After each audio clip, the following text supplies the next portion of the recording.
আজকে আমাদের ঐতিহাসিক একটি গণমিছিল আমরা করতে যাচ্ছি।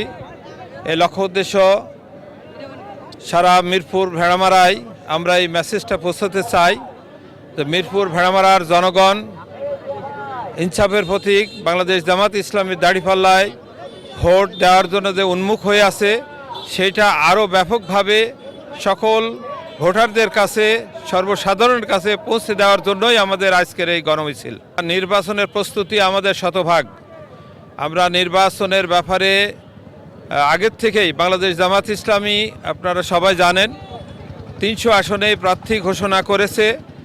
নির্বাচন আমরা করে যাচ্ছি। আমরা শুধু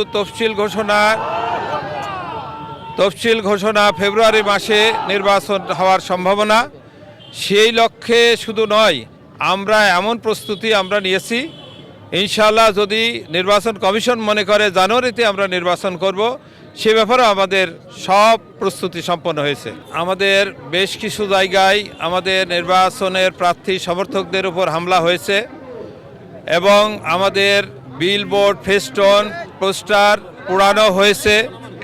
তবে আমরা এটা বলতে চাই নির্বাচন কমিশন এবং অন্তর্বর্তীকালীন সরকারকে যে এই নির্বাচন অতীতের 14, 18 এবং 24-এর মতো নির্বাচন আমরা চাই না। আমরা নির্বাচনের জন্য যে লেভেল প্লেইং ফিল্ড দরকার আমরা সেইটা যাতে পুরোপুরি বাস্তবায়ন হয় সেই দাবি আমাদের অন্তর্বর্তীকালীন সরকার এবং নির্বাচন কমিশনের কাছে আমাদের আছে, থাকবে।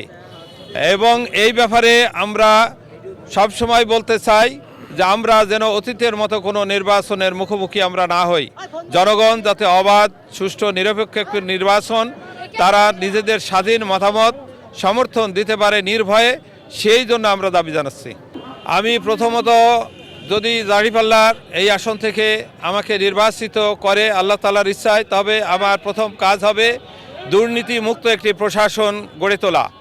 সাথে সাথে এই দেশের যুব সমাজ যেভাবে ধ্বংস হয়ে যাচ্ছে মাদকের কারণে, সেই মাদককে নির্মূল করা এবং যুব সমাজকে স্বাভাবিক পথে, ভালো পথে ফিরে আনার জন্য আমি কাজ করব ইনশাআল্লাহ। সাথে সাথে এই দেশের যে শিক্ষা ব্যবস্থার যে ভঙ্গুর অবস্থা আছে সেই শিক্ষা ব্যবস্থাকে পরিবর্তন করে বৈষয়িক এবং নৈতিক শিক্ষার উন্নয়ন সাধনের জন্য আমরা চেষ্টা করব ইনশাআল্লাহ। সাবেক ছাত্রনেতা, বিশিষ্ট শিক্ষাবিদ, কোনোভাবে আপনারা কোনো বিশৃঙ্খলা করবেন না। আমার বান সাইকেল লোক